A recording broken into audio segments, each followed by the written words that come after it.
the best thing that could happen to the AFL right now is if Lee Hutton resigns this instant as commissioner.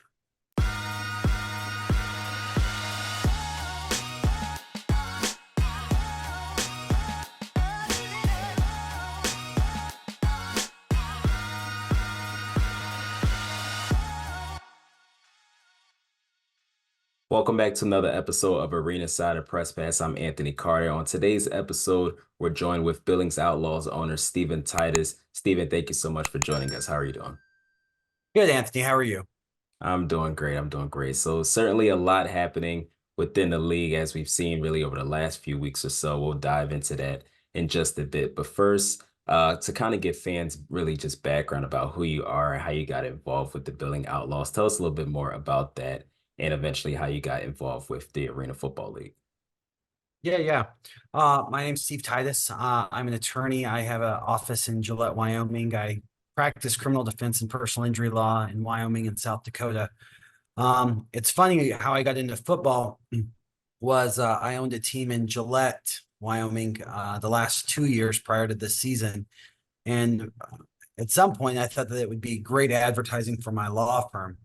And it kind of just grew into its own beast. We purchased the Billings Outlaws in late 2022 when it was in distress, worked hard in 2023 to turn the organization around, had the opportunity to join the AFL for the 2024 season, and thought it was a great opportunity to bring the Billings Outlaws onto a national stage. And, you know, the Outlaws are a historic franchise in the indoor and arena football industry. They've been around for on and off for nearly 25 years, and we're the first two IFL champions. So it was an opportunity to bring the arena game to Billings. And at the time, I thought it was an amazing opportunity to showcase arena football to Billings, Montana. And how is arena football like in Billings, and how's the community? Describe that atmosphere. Well, based on our first regular season home game, we had one of the best turnouts, the best turnout we've had in the last 3 years. So just talking to people at the game, it was very receptive. The typical fan doesn't necessarily know about the Ironman system or that players typically play on both sides of the ball, but they are very enthusiastic about the rebound nets and the whole different playing system that comes with the rebound nets. And so Billings was very receptive and very excited to have arena football in Billings, and they were happy to have an Arena Football League franchise in Billings. And we look forward to having that same attendance, keep growing, going forward, having good competition, and competing for an Arena Football League championship in July. Now, obviously, the AFL, it was really just abandoned since 2019, started to make its comeback coming into 2024. Whole lot of new teams, 16 new teams. Obviously, Billings was one of those teams. What was that like getting involved with the AFL, and what was your reaction at the time? Well, at the time we joined, I thought it was a great opportunity. The business model that was presented to us is something similar to a NFL business model, and it seemed like it was a new business model that would make the arena and indoor football league business more sustainable. And so at the time, we signed up along with our cohorts in the CIF, as well as joining some of the, Billings was the first franchise that was introduced as an AFL team. And so at the time, we thought it was a great opportunity. We didn't think it was anything too good to be true or anything like that, because the numbers, the business model, the presentation, all of that made sense. And we were excited about the opportunities that joining the AFL provided for the Billings Outlaws. Did you, going into, obviously, this is something new under new leadership, was there any, for you, like any kind of red flags that you caught, or was it just everything seemed like you said, like by the books, everything seemed to be working fine? Well, I mean, to be honest, there was always a good excuse for why something wasn't as it was planned. Everything was working out. Things were predictable. Our schedules got out very quickly. They made sense. They worked for our arenas. The presentations were always there. The questions were always answered, and up until probably a month ago, everything seemed on the up and up, and we were ready for a season. I think things started turning is when part of our model that was presented to us was really similar to an NFL business model. Uh, 70 to 80%, I would think, of most NFL teams' revenue are based on two things: one, season ticket sales, and two, the NFL broadcasting deal with the networks. And so it was how we were presented to a similar business model, that the league would pay for our pay, they would pay for travel, and they would pay for other expenses, similar to the NFL, if the league were to be keeping the network revenue, the gambling revenue, and some of the merchandise and ticket sales. And so the model made sense as presented. It wasn't until about a month ago, when teams were notified that the league wasn't going to be paying for player pay. Some teams were notified that the league wasn't going to be paying for player pay, that red flags started to show up. It was, today is Friday, May 3rd, and even as recent as earlier today, some of the teams were promised wire transfers for pay and things like that, and the money never came. And so I was in a position that when I saw the red flags coming up, that the AFL may not be able to pay on its promises, I was still going to be able to pay my team. I was still going to be able to meet our contractual obligations with our players, even though the AFL couldn't.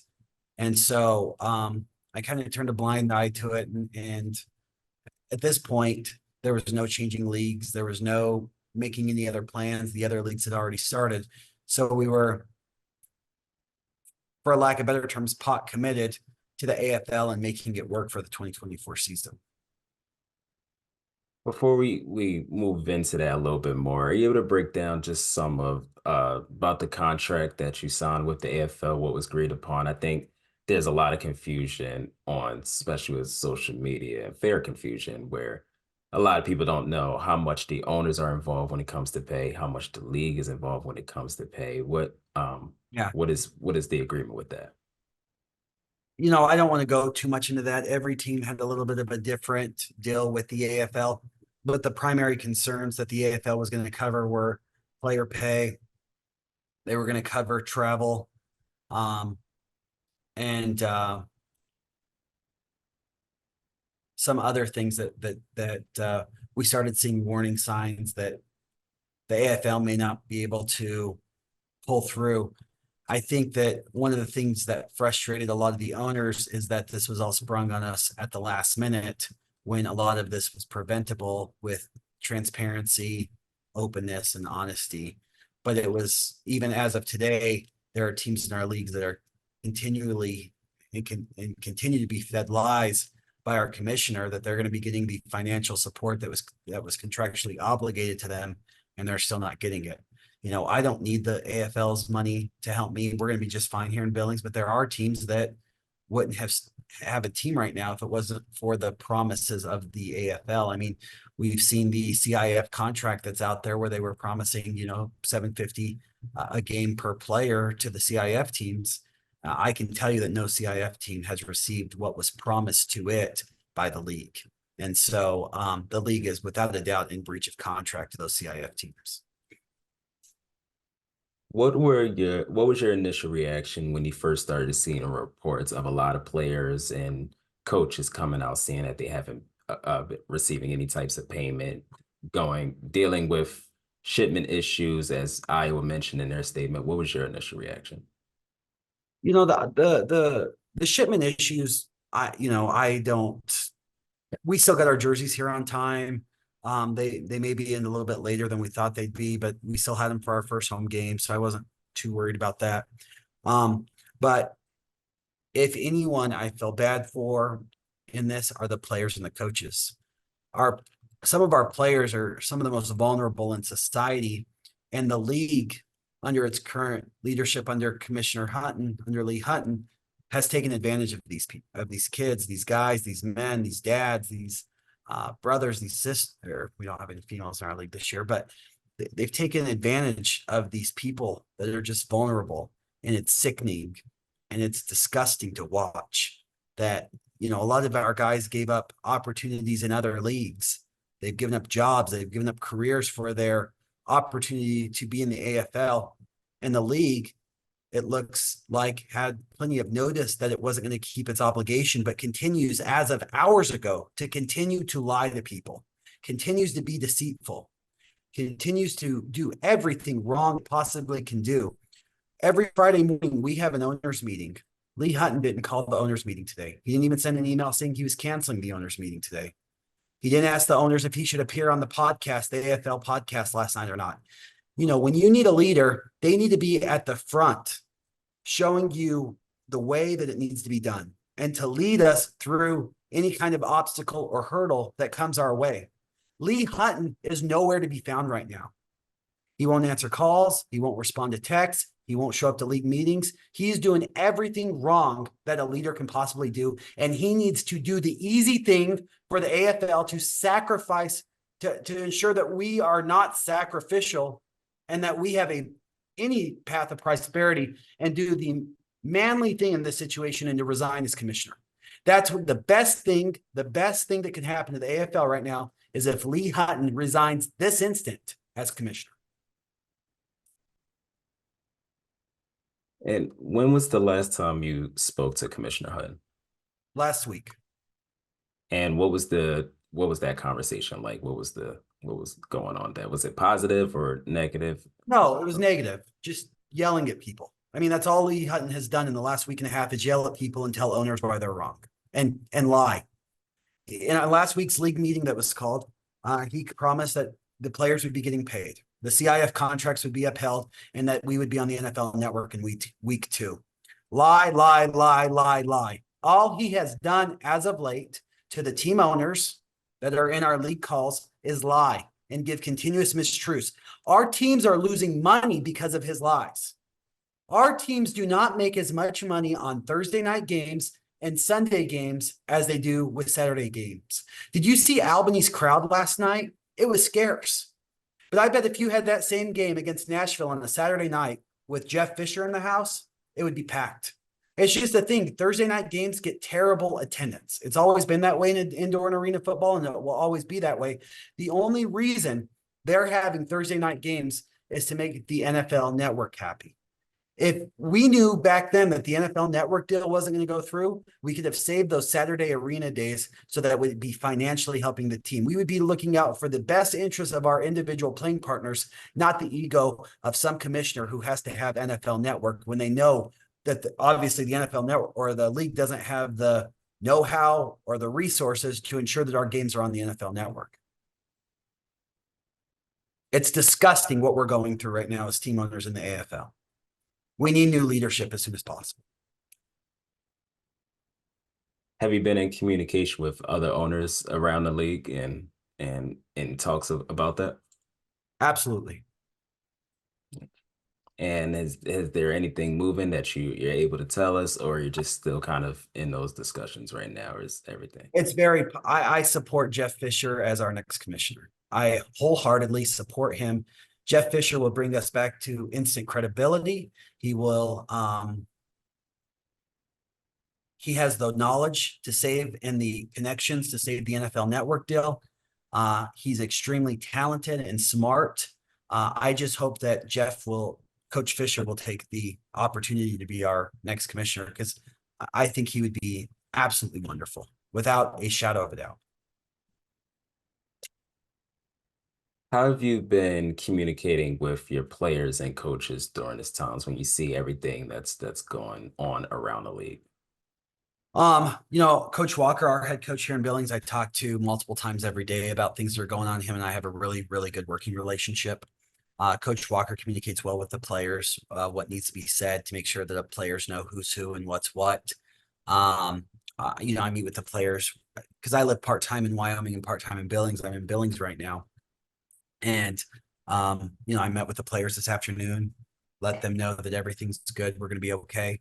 And, let them know that they got their checks today and they got paid, and wished them well on their trek to Washington. They just are leaving in about 5 minutes from now. And really quickly to kind of add on to what you just mentioned about Washington. Washington obviously wasn't on Billings' original schedule for this week. It was Right. supposed to be Oregon. Kind of explain kind of what happened with that. I got a call on Sunday from the league, basically saying, "Hey, Steve, uh, we don't like Oregon's playing surface. We don't like Oregon's arena setup. Do you have any problem going to Washington?" And really, we already had the bus. Oregon and Washington, Salem and Everett are about the equal distance away from Billings, so it doesn't matter if we went to Washington or Oregon. Um, my understanding was there were three main concerns why Billings couldn't play in Oregon. And that was one, the field goal posts, the rebound nets weren't up to par. They were painted black with black netting. They were hard to see. Two was internet capabilities. There were streaming issues with last week's game with Washington and Oregon. And three, um, obviously the playing surface was unsafe. I mean, they have railing cattle guard railing for dasher boards. And it's, I don't want to say it's easy, but it's not unthinkable that someone's arm can get caught in that open railing and, for lack of better terms, just be ripped off. Breaks can happen and things like that with those unsafe playing conditions. And so I think that's a failure of Commissioner Hutton to not properly inspect these facilities to ensure that they are safe prior to these games taking place. I mean, I have never seen a more disgusting uh, playing surface than what Louisiana had. I don't know what those rebound nets were. The pads were falling off the walls. And that this is the AFL. I mean, this was absolutely disgusting that I'm investing my money into this product to have semi-pro players dressed in Philadelphia Soul uniforms. Philadelphia Soul is one of the most historic franchises in Arena Football League history. And that was one of the most disgusting things I've ever seen. This is the problem with Commissioner Hutton. If there were problems with Philadelphia, if there were problems with the Oregon playing surface, he should have come to the owners and go, "Owners, what should I do? This is your money. This is a brand that you are heavily invested in. What do you want me to do? Do you want me to cancel the game? Do you want me to change the area where we're playing? What should I do?" Instead, it's Commissioner Hutton just doing whatever he wants and not telling anyone. How have the players been reacting to all of this? And Billings, they're focused on Washington. Washington 1-0, 1-0 in Washington. They don't care about all the noise that's going out there. They just want to make sure that they have 3 meals a day, they have proper housing, and their checks clear. I do all of that, but I want to make sure that we have an opponent for the next week. And that's why I'm doing what I'm doing at the league level to make sure that we have new leadership to get us through the rest of the season. And speaking of the rest of the season, are you optimistic as the season goes on? If we have new leadership, we will have a great 2024 season. The connections that Coach Fisher has are out of this world. I mean, he was in the NFL for 2 decades. He has the brand. He has the credibility with the brands. He has the credibility with the networks. He has the credibility with numerous organizations that I don't think no one else can bring us in an instantaneous manner as Coach Fisher can. I see social media. I see, the Facebooks, the Twitters, the X, all that stuff. There is no reason why Commissioner Hutton should retain his position. Things can only get worse. And lastly, as an owner, what's your message to not only the fans of Billings, but also arena football fans everywhere? To the fans of Billings, we're going to do everything it takes to bring you home an Arena Football League championship in July. To the fans of Arena Football, we're going to get this thing fixed, and we're going to give you one step at a time. We're going to bring back the Arena Football to the AFL back to its glory days, one day at a time, one step at a time, one correction at a time. I want to say, as a owner, I apologize for, I guess, I don't want to say keeping a blind eye to things, but being too trusting of the situation. I'm sorry I believed people that were lying to me. I'm sorry that I didn't speak up and let things get to where they were. I wish we would speak up sooner. I wish that, I would have, I wish that I would have verified funds in the checking account before I allowed them to make those promises that they made and to hurt my fellow playing partners here in the Arena Football League. And we'll do whatever it takes to help those playing partners and to fulfill the obligations of the AFL. But it only will start when Commissioner Hutton resigns his post. And again, he needs to do this as soon as possible. And we need fresh leadership in there to show credibility to our organization, show credibility to the rest of the league, and to get this thing moving forward, get the distraction out of the way, and let's get refocused on football. Steven Titus, thank you so much for joining us. Thanks, Anthony. I appreciate it. Have a good evening.